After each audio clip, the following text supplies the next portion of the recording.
Bismillahirrahmanirrahim. Assalamualaikum warahmatullahi wabarakatuh.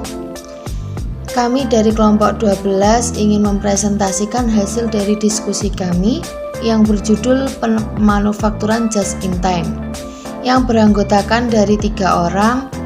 Yang pertama yaitu Devi Klise Yuliana Putri, yang kedua yaitu Dian Ayu Nadirah, dan yang terakhir yaitu Dian Rahma Nur Afifah.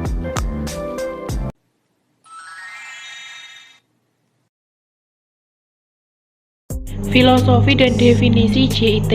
Yang pertama ada definisi. Just in time atau JIT adalah suatu sistem produksi yang digunakan untuk memenuhi kebutuhan pelanggan tepat pada waktunya dan sesuai dengan jumlah yang dikehendaki. Tujuan dari sistem produksi just in time atau JIT ini adalah untuk menghindari terjadinya kelebihan kuantitas atau jumlah dalam produksi atau bisa disebut overproduction, persediaan yang berlebihan atau excess inventory, dan juga pemborosan dalam waktu penungguan atau waiting. Selanjutnya ada filosofi. Just in time atau JIT merupakan keseluruhan filosofi dalam operasi manajemen, di mana segenap sumber daya termasuk bahan baku, suku cadang, personalia, dan fasilitas dipakai sebatas dibutuhkan. Tujuannya adalah untuk mengangkat produktivitas dan mengurangi pemborosan. Faktor timbulnya JIT. Terdapat beberapa faktor penting dalam just in time, yaitu yang pertama faktor supplier atau pemasok. Just in time sangat memerlukan hubungan khusus antara pemasok dengan perusahaan pembeli seperti konsep kemitraan atau partnership. Yang kedua, faktor inventory atau persediaan. Perusahaan pabrikasi biasanya menyimpan 3 jenis persediaan, yaitu bahan baku, barang dalam proses, dan barang jadi. Yang ketiga, faktor scheduling atau penjadwalan. Scheduling atau penjadwalan operasi produksi merupakan penetapan waktu serta penggunaan sumber daya dalam kegiatan operasi produksi. Yang keempat, faktor layout atau tata letak. Tata letak atau layout merupakan susunan dari mesin-mesin dan peralatan serta semua komponen yang menunjang produksi dalam suatu pabrik. Yang kelima, faktor quality management atau manajemen kualitas. Just in time memiliki prinsip utama dalam pengendalian kualitas, yaitu output yang bebas cacat adalah lebih penting dari output itu sendiri. Segala kesalahan dan kerusakan dapat dicegah, dan tindakan pencegahan adalah lebih murah daripada pekerjaan mengulang. Yang keenam yaitu faktor preventive maintenance atau pemeliharaan pencegahan. Pemeliharaan dilakukan agar tidak terjadi hal-hal yang tidak diinginkan melalui tindakan pencegahan. Just in time membutuhkan pemeliharaan pencegahan yang terjadwal dan adanya pemeliharaan rutin harian. Yang ketujuh, faktor pemberdayaan pekerja. Pemberdayaan pekerja berarti melibatkan pekerja dalam setiap proses produksi. Pemberdayaan pekerja dengan meluaskan pekerjaan pekerja sehingga bertanggung jawab dan memiliki kewenangan tambahan yang dipindahkan sedapat mungkin pada tingkat rendah dalam sebuah organisasi. Selanjutnya yaitu manfaat just in time. Yang pertama, manfaat tangibles yaitu turnover pembelian bahan baku atau suku cadang bertambah, ketepatan pengiriman meningkat, lead time pengiriman berkurang, pekerjaan ekspedisi berkurang, waktu implementasi perubahan-perubahan oleh pemasok berkurang. Yang kedua, manfaat intangibles yaitu memperbaiki kualitas produk, berhasil mendorong pemasok memenuhi kualitas yang diperlukan, memperbaiki produktivitas, jadwal produksi yang lebih baik, mengurangi keperluan untuk menginspektasi barang-barang yang masuk, meningkatkan efisiensi, memperbaiki posisi kompetitif, memperbaiki desain produk, memperbaiki moralitas dalam produksi, lebih banyak kontrak personal dengan pemasok, dan mengurangi pekerjaan klerikal. Yang selanjutnya yaitu perbedaan just in time dan tradisional. Yang pertama, perbandingan sistem tarikan dengan sistem dorongan. Jadi, pada just in time menggunakan sistem tarikan yang merupakan sebuah sistem penentuan aktivitas berdasarkan atas permintaan konsumen. Sedangkan dalam tradisional menggunakan sistem dorongan yang merupakan sebuah sistem penentuan aktivitas berdasarkan dorongan aktivitas yang sebelumnya. Yang kedua, persediaan yang tidak signifikan dibandingkan dengan persediaan yang signifikan. Jadi, pada just in time persediaannya tidak signifikan, sedangkan dalam tradisional persediaannya sudah signifikan. Yang ketiga, basis pemasok sedikit dibanding dengan basis pemasok banyak.